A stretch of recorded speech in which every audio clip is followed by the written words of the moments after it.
Okay, this line of thinking is a trap. So let me tell you why it is the battle. It is the battle, even though it might not seem like it. SNAP is one of the most effective anti-poverty programs in the United States. It helps 1 in 8 Americans, and it directly reduces food insecurity by up to 30%.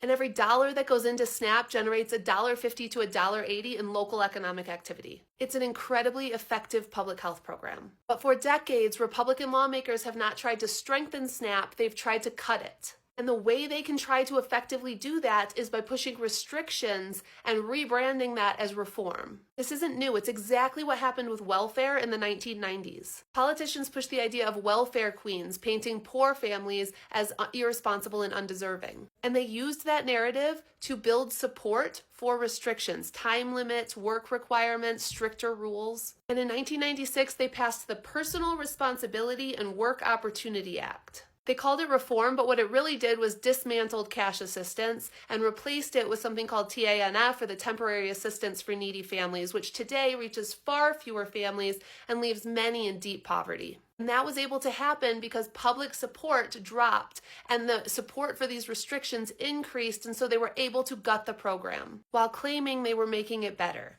Sound familiar? Because that same playbook is being used again right now with SNAP. First it was work requirements, now it's banning soda. And listen, this distinction is really important to understand. It's not that people like me are against this idea of a soda ban. If this were coming from our same leaders who support expanding access to SNAP, improving food environments, addressing poverty, and fixing food deserts, and if they were asking honest, evidence-based questions about health impacts of these particular bans, that would be a very different conversation. But that's not what this is. This is coming from the same group that have for years tried to shrink and dismantle the program. So when they say it's about health, it's very clear based on their history and their actions that it's not. Because their record shows that it's about control, it's about cutting these programs, and it's about politics. Soda isn't the point. The point is to make poor people look irresponsible so the public won't defend them, and then cuts get easier to entire social safety nets and harder to reverse. And the brilliance behind how they frame this is if you speak out against these soda bans, they frame you as pro-soda, or they have people like you saying it's not the fight.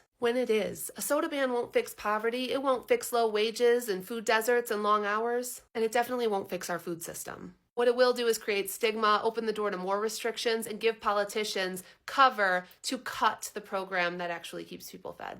So yeah, this is the battle, because if we lose the narrative now, we risk losing the entire program next. Okay, this line of thinking is a trap. So let me tell you why it is the battle. It is the battle, even though it might not seem like it. SNAP is one of the most effective anti-poverty programs in the United States. It helps 1 in 8 Americans, and it directly reduces food insecurity by up to 30%.